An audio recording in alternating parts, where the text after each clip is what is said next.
Sana maging aral ang insidenteng to sa mga nagmamaniho ng motorsiklo. Tingnan natin yung pagkabangga ng ng motorsiklo sa tricycle.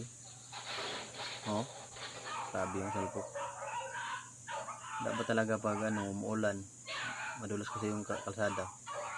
Dapat hindi masyadong napatakbo ng malakas na takbo. Dapat tandahan talaga pag maulan kasi madulas talaga yung kalsada. Kung tingnan mo pag hinto ng tricycle, biglang bumangga ang motorsiklo.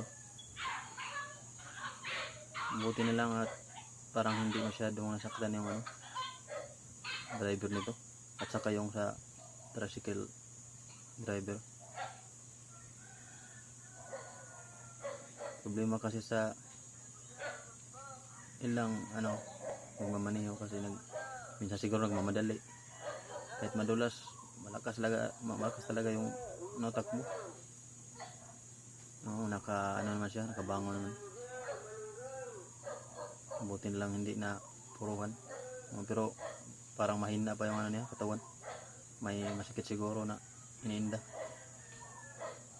Dapat sa mga ganitong sitwasyon, hindi talaga patakbo ng malakas. Grabe yung insidente, pero okay lang. Medyo okay lang sila. Yung sa tricycle wala namang saktan.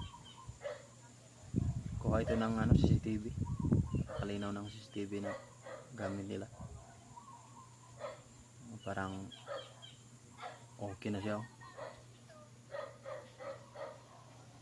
Yan lang, at sana maging aral sa ilang motorista na magpatakbo ng malalakas. Dapat talaga pag umuulan, dahan-dahan lang.